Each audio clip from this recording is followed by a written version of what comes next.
everybody, it's Christian from Triple C Mayhem and Games. So, on today's comic book issue of the day, I've been holding out for a while to put this book up here, but I tell you, it was great. Honestly, this is one of the first books I'm going to get graded when I get back to the States, so I cannot wait to show you what this book is, okay? This book came out in 1974. It's actually one of the most iconic comic books of a movie series and or TV show from the 60s and 70s, okay?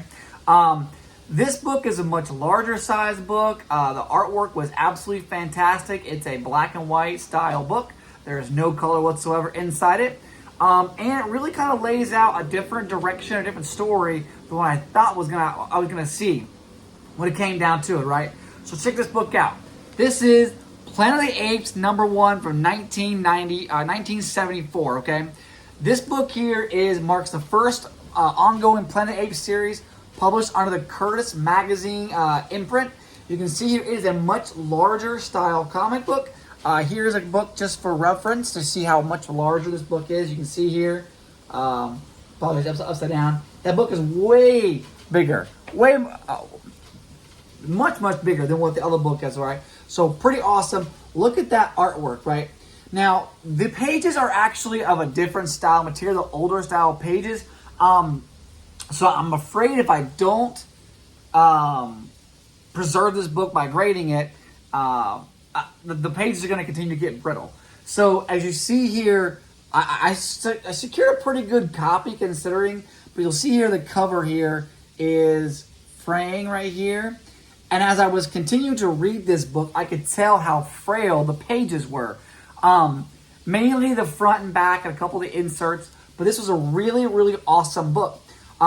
So this is actually part 1 of the original story of Terror of the Planet Apes. So not what we originally thought the Planet Apes was going to be, but Terror of the Planet Apes, okay? This is a 29-issue series. Additionally, there is the adaptation of the Planet Apes movie from 1968. Issues 1 through 6 is inside this book as well. Additionally, there's an adaptation of the book for Beneath the Planet of the Apes from issue number 7 and 11.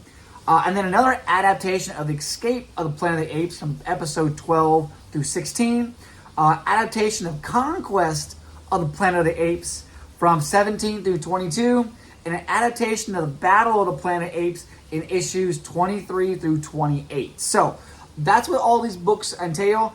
This one is pretty awesome. So inside this book, not only did it have a 31-page story that was different than what I remember. So in this book here, humans and apes are kind of actually somewhat of friends.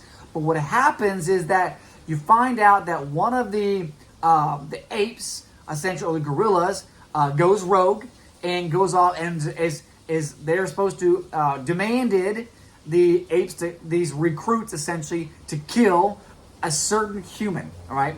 And so they go out and they kill a certain human, but they didn't kill the child. They only killed the mother and father. So the child roams free.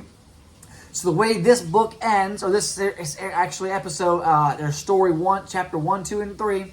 Chapter 3 ends with the human son, basically a middle-aged man. He's like early 20s, late 18, early 20s. Him and one of his friends, who is also a monkey, or an ape, right?